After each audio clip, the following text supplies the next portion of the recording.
అందరికీ నమస్కారం. Welcome to my channel. AP రాష్ట్ర వ్యాప్తంగా ఉన్న రైతు సోదరులందరికీ ఉపయోగపడేలాగా రాష్ట్ర ప్రభుత్వం అయితే గుడ్ న్యూస్ అయితే చెప్పిందండి. సో, ప్రస్తుతం అన్నదాత సుఖీభవ పథకానికి సంబంధించి నిధులనేవి అయితే విడుదల చేయడానికి అయితే సిద్ధమవుతుందన్నమాట. అయితే ఈ యొక్క నిధులనేవి అసలు ఎప్పుడు విడుదల చేయబోతుంది రాష్ట్ర ప్రభుత్వం అనేది ప్రతీదీ కూడా ఈ వీడియోలో పూర్తి సమాచారం అయితే తెలుసుకుందాం. రైతన్నలందరూ కూడా వీడియోనైతే పూర్తిగా చివరి వరకు అయితే చూడండి. అంతకంటే ముందు కొత్తగా ఎవరైనా మన ఛానల్‌ని చూసినట్లయితే దయచేసి వెంటనే ఛానల్ అయితే సబ్స్క్రైబ్ చేసుకోండి. దీని ద్వారా నేను పెట్టే ప్రతి చిన్న లేటెస్ట్ అప్డేట్ కూడా మీరు ఎప్పటికప్పుడు మిస్ కాకుండా తెలుసుకోగలుగుతారు.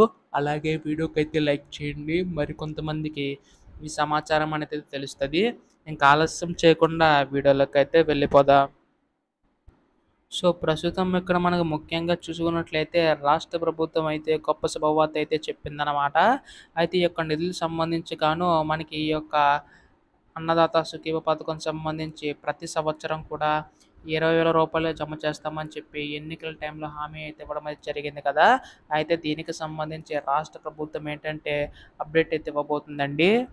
ఆ అప్డేట్ ఏంటంటే మనకి ప్రస్తుతం ఈ యొక్క నిధులకు సంబంధించి ఎవరైతే తీసుకోవాలనుకుంటున్నారో సో, వారికైతే కంపల్సరీగా ఈ కేవైసీ నమోదై ఉండాలనమాట. అంటే కంపల్సరీగా మీ యొక్క phone number, Aadhaar card, bank account అన్నీ కూడా లింక్ అయ్యి ఉండాలండి. అలా ఎవరికైతే లింక్ అయ్యి ఉంటుందో వారికి మాత్రమే జమ చేసే అవకాశం ఉందన్నమాట. దాంతో పాటు ఎన్‌పిసి లింక్ కూడా కంపల్సరీగా అయితే చేర్చుకోవాల్సి ఉంటుంది. సో, ఇలా కొన్ని షరతులైతే ఉన్నాయండి. అయితే ఇక్కడ మీకు తెలియాల్సింది ఏంటంటే రాష్ట్ర ప్రభుత్వం తరపునేమో ఈ యొక్క 20,000లో 14,000 ఏమో రాష్ట్ర ప్రభుత్వం తరపున, కేంద్ర ప్రభుత్వం తరపున రూ. 6,000 నిధులనేవైతే జమ చేసే అవకాశం ఉందండి. అయితే ఈ యొక్క 14,000 అలాగే రూ. 6,000 సంబంధించి చూసుకున్నట్లయితే రాష్ట్ర ప్రభుత్వం గొప్ప శుభవార్త అయితే చెప్పిందనమాట. ఇక్కడ మనకి కేంద్ర ప్రభుత్వం తరపున రూ. 6,000 అనేవైతే విడుదల చేస్తుంది కదా! అది కూడా 3 విడతల్లో. రాష్ట్ర ప్రభుత్వం కూడా కేంద్ర ప్రభుత్వం తరపున ఎప్పుడైతే 3 విడతలు విడుదల చేస్తుందో అప్పుడు విడుదల చేసే అవకాశం ఉందండి. సో, దీనికి సంబంధించి కూడా ప్రణాళికలు రూపొందిస్తుందనమాట. దీనికి సంబంధించి మనకి రేపు ఎల్లుండిలోగా అధికార ప్రకటన వచ్చే అవకాశం ఉందండి.